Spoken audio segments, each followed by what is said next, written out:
Senang sekali pagi ini kita dapat bersekutu bersama-sama. Saya percaya bahwa setiap kali kita berkumpul, pasti ada sesuatu yang baru Tuhan siapkan untuk kita. Dan mari kita belajar untuk lebih mengerti lagi. Setiap pertemuan kita mendapatkan sesuatu pesan Tuhan yang dapat kita lakukan di dalam hidup kita setiap hari. Saya senang sekali pagi ini saya mencari temanya yang cukup sulit dan saya temukan tema mencari hati yang mau. Tuhan mencari hati yang mau. Kalau kita berbicara tentang hati, kita tahu bahwa ada dua jenis yang terjadi dalam hati kita. Pertama, hati yang rendah dan hati yang tinggi. Kita nggak bisa bedakan apakah orang ini rendah hati atau orang ini tinggi hati. Tapi nanti kita melihat atau kita mengenalnya pada waktu kita semakin dekat. Waktu kita berbicara, kita temukan bahwa orang ini sebenarnya tinggi hati. Dan saudaraku yang kekasih, yang Tuhan mencari hati yang mau dibentuk. Hati yang mau dibentuk. Saya pagi ini membahas 3 wanita yang cukup dikenal dunia. Bahkan 3 wanita ini cukup mencatat sejarah di dunia. Pertama saya berbicara tentang seorang wanita yang bernama Norma Jane. Norma Jane ini terlahir dari keluarga sederhana. Dan pada masa kecilnya dia mengalami hal-hal yang tidak menyenangkan. Dia mengalami direndahkan, dia mengalami dibully, dia mengalami dilecehkan, dan dia sangat kecewa dengan masa-masa yang dihadapi di masa remaja. Dan begitu dia masuk masa dewasa, dia berusaha. Dia berusaha untuk dia bisa menjadi orang yang terkenal. Dan usahanya berhasil. Usahanya berhasil. Dan waktu dia berhasil, dia buat satu cerita yang judulnya Goodbye Norma Jane. Dia mengganti namanya menjadi Marilyn Monroe. Tetapi sangat malang. Kenapa? Kalau berusaha dengan kekuatan kita, berusaha dengan kemampuan kita, hasilnya pasti tidak menyenangkan. Nah, dia berusaha dengan kemampuan dia menjadi wanita tercantik di dunia pada saat itu. Pada saat itu dia menjadi wanita tercantik di dunia. Tapi hasilnya, ya dia terlibat dan kematiannya sangat misteri. Nah ini saudaraku yang kekasih, semua kita berbicara tentang hati. Dan wanita kedua, kita berbicara tentang Madam Teresa. Madam Teresa ini dia meninggal tahun 97 di Kalkuta dengan sakit yang dibawakan sakit jantung. Tapi pertanyaannya apa pekerjaannya? Dia mengurus orang sakit, dia mengurus orang lepra, dia mengurus gelandangan. Yang dia pikirkan hanyalah jiwa-jiwa yang membutuhkan pertolongan. Dan dia meninggal tahun 97. Dan wanita yang ketiga yang akan saya bahas di sini adalah Lady Diana. Lady Diana meninggal juga di tahun yang sama, tahun 97, tapi beda bulan. Lady Diana meninggal tahun 97 bulan Agustus, sedangkan Madam Teresa meninggal bulan September. Tapi dari 2 wanita yang meninggal ini, satu nenek-nenek yang meninggal dengan satu bekas ratu Inggris meninggal. Kita melihat penghormatan dunia tertuju kepada Madam Teresa. Jadi saya harus ambil satu kesimpulan adalah, mari kita menyenangkan hati Tuhan. Bukan menyenangkan manusia, apalagi menyenangkan diri kita sendiri. Jika kita menyenangkan hati Tuhan, maka kita buat sesuatu yang menyenangkan dan sungguh-sungguh Tuhan disenangkan, maka kita akan menjadi orang-orang yang sungguh luar biasa. Mari dari ketiga wanita ini kita belajar kehidupan. Hati kita lah yang menentukan kehidupan kita ini. Amsal 23 mengatakan, jagalah hatimu dengan segala kewaspadaan. Sebab dari situlah terpancar kehidupan. Jadi yang menentukan hidup kita, hati kita. Kalau mungkin saudara orang yang diberkati Tuhan, mari kita membantu orang yang kurang diberkati Tuhan. Kalau mungkin saudara orang yang sukses, orang yang pintar, mari kita membantu orang yang lemah, yang butuh dibantu. Bukan kita meremehkan mereka. Ini hati. Hatimu yang memegang peranan penting di dalam kehidupan ini. Nah, saudaraku yang kekasih, kemarin saya berkumpul dengan para pemimpin kita, dan saya banyak berbicara, saya sangat dipuaskan dengan pembicaraan kemarin, cuma saya lupa satu hal. Beberapa waktu yang lalu seorang hamba Tuhan telepon saya, lalu berbicara, bertanya kepada saya. Dia katakan, kalian tiap hari khotbah. Saya bilang, ya tiap hari. Saya bilang, ya dukung doa kami. Biar semakin bagus dan semakin banyak jiwa yang diselamatkan. Dia katakan, kalian berkhotbah dengan memakai kepandaian kalian, atau kalian berkhotbah menanyakan Tuhan atau berbicara tentang isi hatinya Tuhan. Sebab kalau kita berkhotbah hanya memakai knowledge, ilmu yang ada pada kita, kepandaian yang ada pada kita, tidak ada gunanya.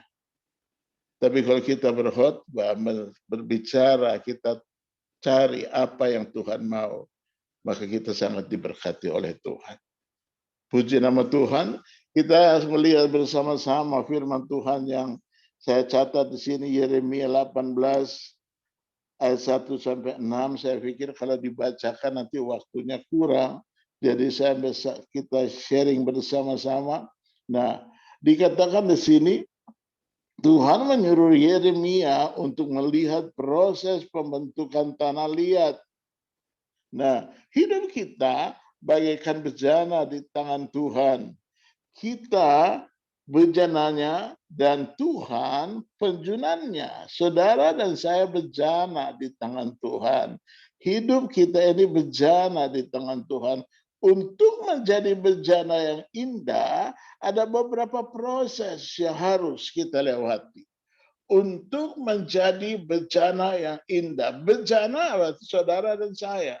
Bagaimana kita nggak bisa mengatur diri kita. Bagaimana hebatnya kita nggak bisa menentukan kita hebat. Mungkin manusia bisa memuji kita, mungkin siapapun bisa memuji kita, tapi yang melihat sampai ke dalam hati kita adalah Tuhan. Tuhan melihat hatimu, makanya jelas sekali, jaga hatimu, jaga hatimu dengan segala kewaspadaan, karena dari situlah terpancar kehidupan. Saudara mau jadi berkat, dilihat dari hatimu sehari-hari, bagaimana kehidupan kita sehari-hari. Nah, perhatikan poin pertama di sini saya catat, memisahkan kotoran dan sampah seperti kayu kecil, pasir, kerikil, dan tanah. Nah, ini memisahkan sampah dari tanah liat. Apa sampah itu? Yaitu kesombongan, tinggi hati, masih ada. Nah, kita sudah lahir baru. Kita sudah melayani Tuhan. Tapi itu masih ada. Itu perlu dibersihkan. Makanya menghilangkan kotoran, sampah, seperti kayu, kecil, pasir, kerikil, dan segala sesuatu yang tidak berkenaan. Harus dipisahkan. Tidak bisa seenaknya saja. Saya bicara jujur. Saya belajar terbuka apa adanya. Kenapa? Kalau saya pernah berkata, saya dulu pernah mengalami susah banget, bahkan masuk penjara. Tapi saya tahu, semua itu ada di dalam rencana Tuhan. Semua ada di dalam rencana Tuhan. Semua harus terjadi dalam hidup saya untuk saya akan melihat betapa baiknya Tuhan itu. Nah, saudaraku yang kekasih, kita harus meninggalkan hidup yang lama dengan segala sesuatu yang membuat hati kita keras seperti dosa dan kebiasaan buruk. Nah, saudaraku, Tuhan ingin kita memiliki hati nurani yang lembut. Amsal 28 ayat 14 berkata, yaitu seperti melepaskan pengampunan, mudah dibentuk, tidak keras hati. Mudah dibentuk, sangat gampang, sangat fleksibel, gampang, serba bisa, di mana saja dia bisa. Dan dia disiapkan Tuhan untuk hal-hal yang lebih besar lagi. Nah, yang kedua di sini saya catat, setelah tanah dibersihkan, tanah siap dibentuk, tanah itu diletakkan di atas pelarikan yang terus berputar dan berputar. Berputar dan berputar. Jadi selama kita hidup, kita tidak pernah berhenti dibentuk oleh Tuhan. Selama kita bernapas, kita tidak pernah berhenti dibentuk oleh Tuhan. Kalau kita melayani Tuhan, di mana saja kita berada pun kita dibentuk oleh Tuhan. Hasil pelayanan kita, jiwa yang kita layani, itu Tuhan yang mengirim kita melayani jiwa-jiwa tersebut, sehingga kita dapat mengatakan betapa baiknya Tuhan itu. Tuhan itu baik banget. Tuhan Yesus itu baik banget.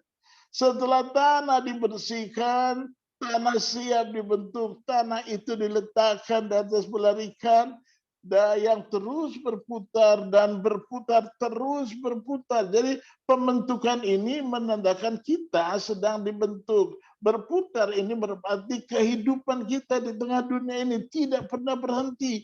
Terus Tuhan buat, terus Tuhan bekerja, terus Tuhan buat yang terbaik untuk saya dan saudara. Jangan pernah takut hadapi kehidupan ini. Karena Tuhan tidak pernah meninggalkan kita. Jangan pernah bimbang hadapi kenyataan hidup ini. Karena kasih Tuhan itu besar, ajaib, dan luar biasa. Saya mengucap syukur untuk kasih Tuhan. Saya mengucap syukur untuk penyertaan Tuhan. Saya mengucap syukur untuk Tuhan itu menyatakan kuasanya bagi orang yang mau menyenangkan hatinya. Nah, saudaraku, di sini Tuhan sedang mengajarkan kita untuk tetap teguh dalam iman. Kita harus percaya pada waktu Tuhan buat yang terbaik. Dia sedang menguji kita.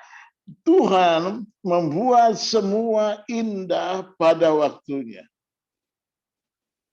Jadi tidak ada satupun yang dibuat Tuhan tidak baik, semua baik. Tuhan buat segala sesuatu indah. Tuhan buat segala sesuatu indah. Kalau kita berbeda. Kita manusia kadang-kadang kita ngomong sepertinya kita baik. Sepertinya. Padahal kita merendahkan orang lain. Mari kita belajar. Kita mau meninggikan Tuhan dalam hidup kita. Kita belajar menghormati orang lain. Meninggikan Tuhan. Tuhan hadir dalam setiap pembicaraan kita. Tuhan hadir dalam setiap doa kita. Tuhan hadir dalam setiap kita merenungkan firman Tuhan. Tuhan hadir dalam apapun pergumulan kita. Dan di pagi yang indah ini juga Tuhan hadir di antara kita. Dan Tuhan mau melihat apakah hatimu sungguh-sungguh menyenangkan hati Tuhan atau hatimu tidak sungguh-sungguh untuk Tuhan.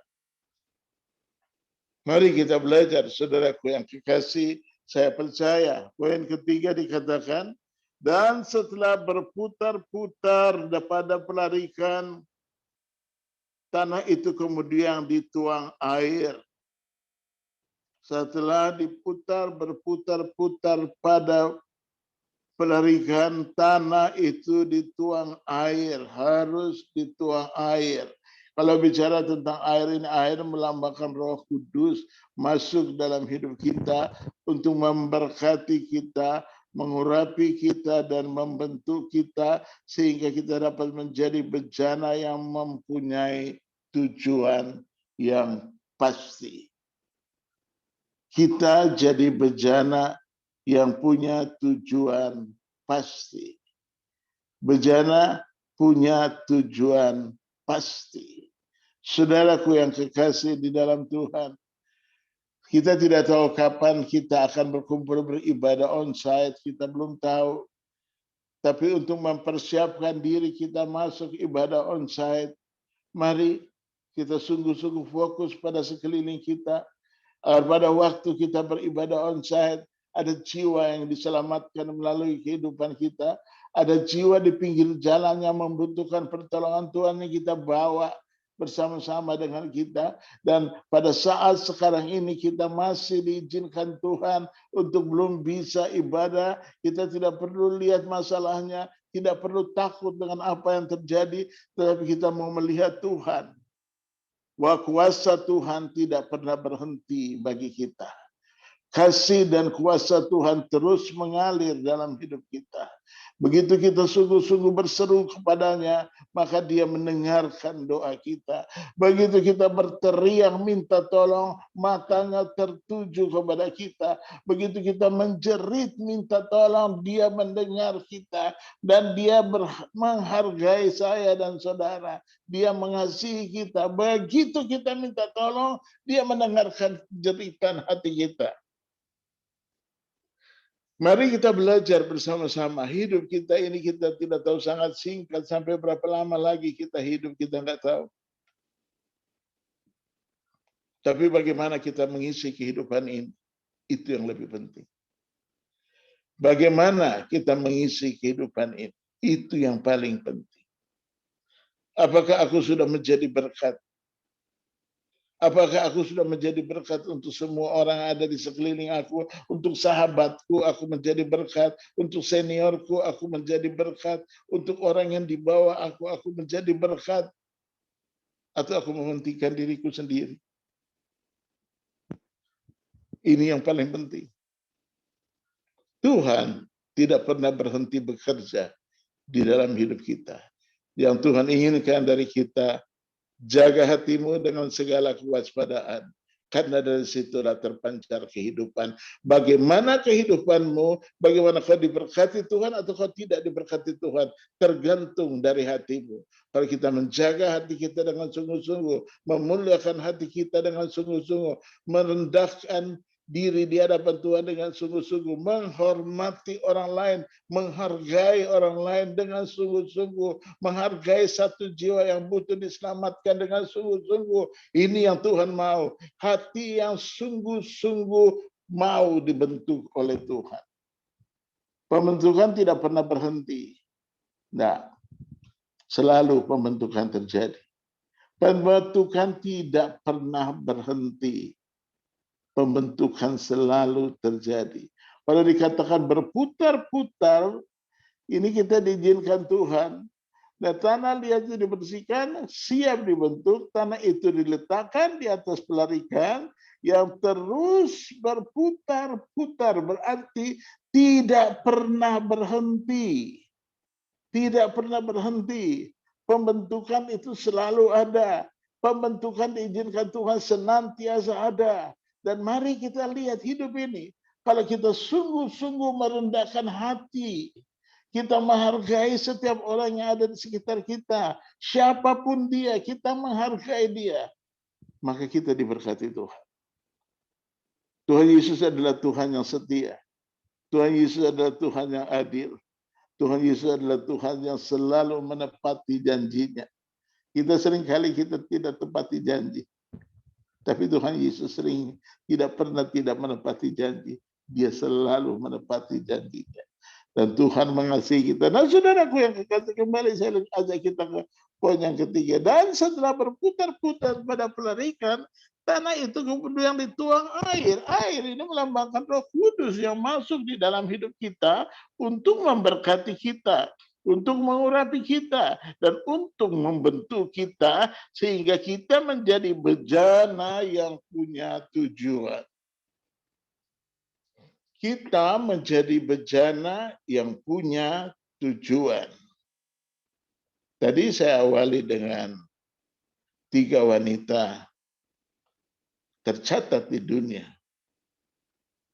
Marilyn Monroe, Lady Di, dan Madame Teresa.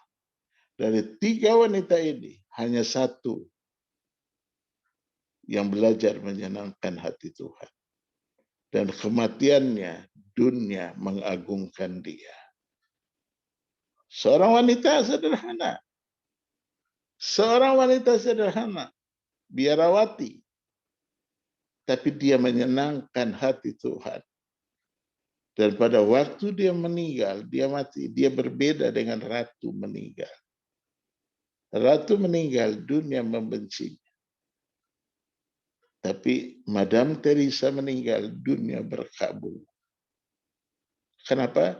Kehilangan orang yang terbaik. Mari kita belajar jadi orang yang terbaik.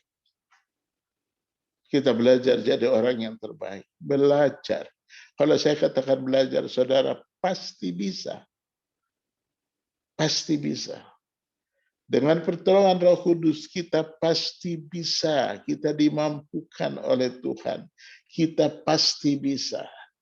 Belajar untuk jadi orang yang terbaik. Berikan yang terbaik untuk Tuhan. Berikan yang terbaik, sesuatu yang menyenangkan hati Tuhan.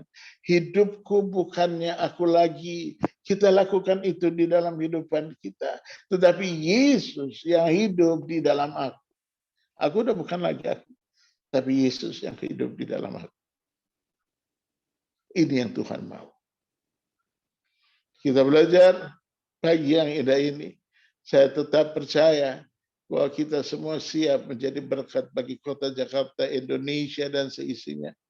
Kita siap menjadi berkat. Dan tetap saya kembali lagi Amsal 23, jaga hatimu. Sebab dari situlah terpancar kehidupan.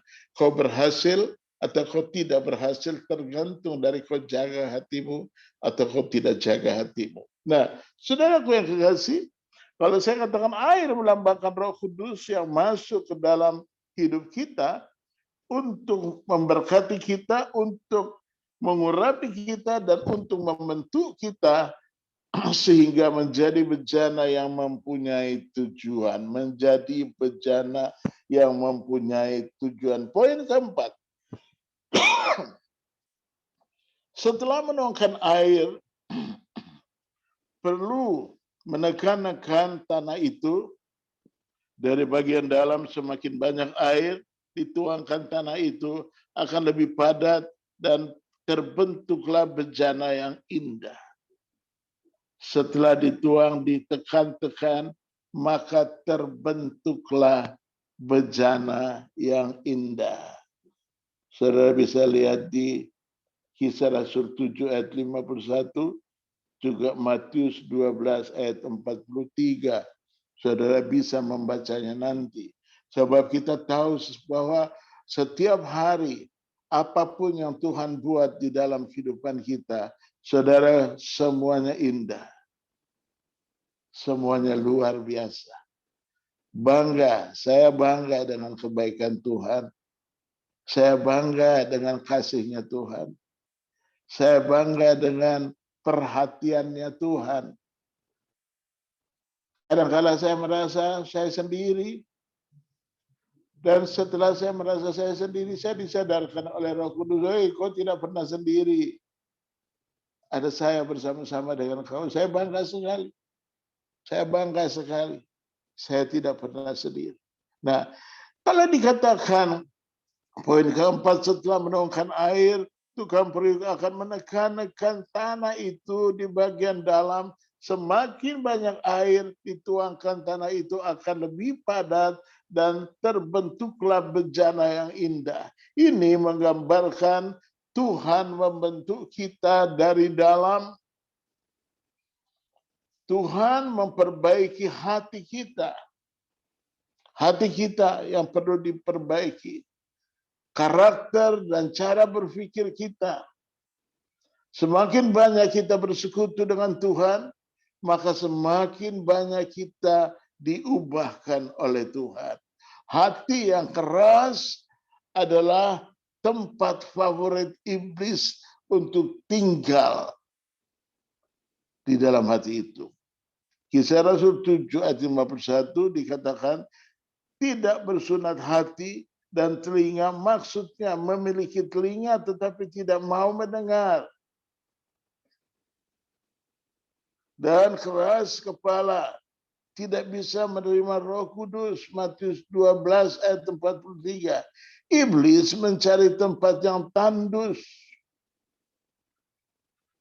Iblis mencari tempat yang tandus untuk perhentiannya, yaitu hati yang keras. Saudara dengarkan baik-baik. Jadi pada waktu kita membuat sesuatu masalah tidak bisa mengampuni orang lain, membenci kepada orang lain, tanpa kita sadari bahwa kita membuat tempat di mana iblis berteduh di tempat itu.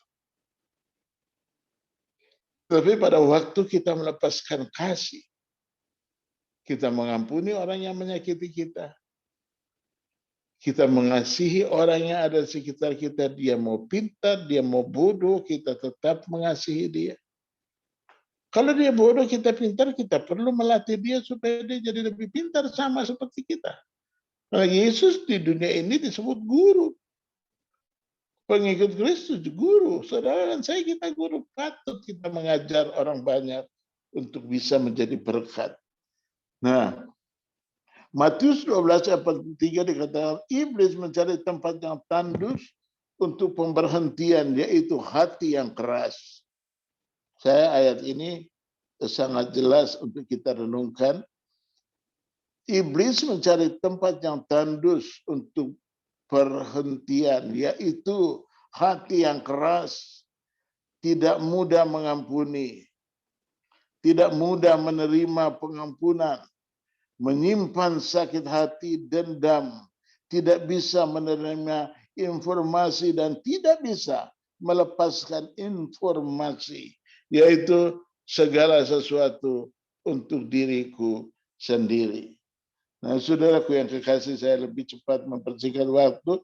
Poin kelima, bejana yang sudah dibentuk kemudian dibakar dalam api. Saudaraku, bejana yang sudah dibentuk dibakar dalam api.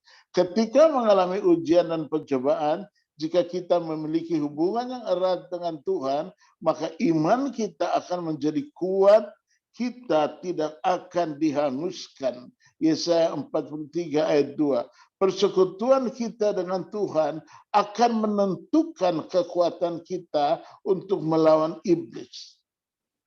Dengan tunduk dan patuh kepada Tuhan, maka iblis pun dikalahkan. Yakobus 4 ayat 6-7.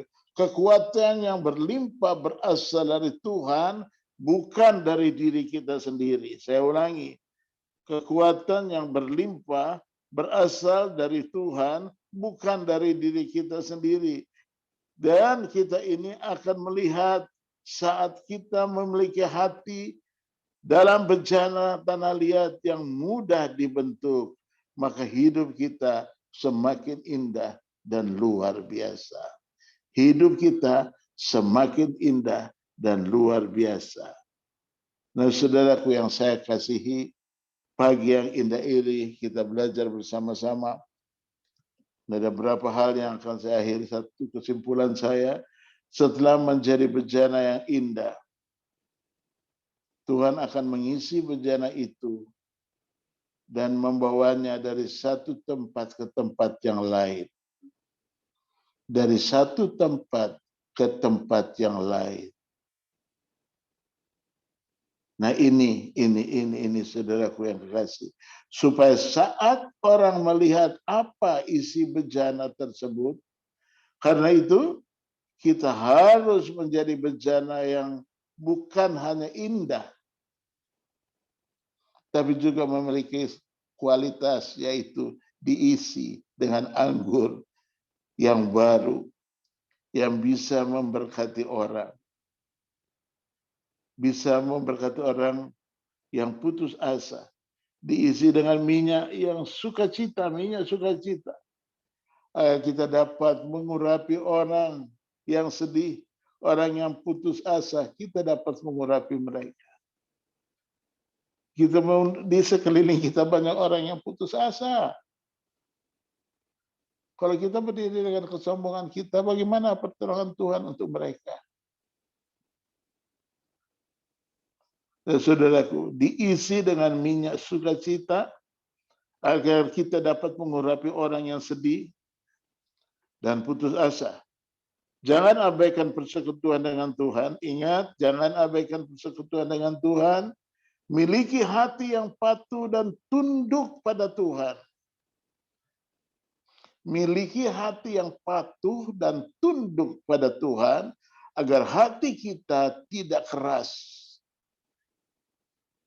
melainkan mudah dibentuk menjadi bejana yang indah, seperti yang Tuhan inginkan. Setiap kita dikasihi Tuhan. Setiap kita ada di dalam rencana Tuhan. Jangan berhenti. Jangan berhenti. Terus buat yang terbaik untuk Tuhan. Karena engkau berharga di mata Tuhan. Kau mulia di mata Tuhan. Rencana Tuhan yang luar biasa pasti digenapi di dalam hidupmu. Dengarkan baik-baik. Jaga hatimu dengan segala kewaspadaan. Karena dari situlah terpancar kehidupan. Amin. Kita berdoa. Tuhan, terima kasih Tuhan. Terima kasih untuk hamba dapat menyampaikan isi hati. Tuhan terus berkati kami. Terus sucikan kami. Tuhan bawa kami lebih dekat kepadamu. Biar firman Tuhan pagi ini membawa kami untuk sungguh-sungguh lebih dekat dengan Tuhan. Melakukan apa yang baru saja kami dengar.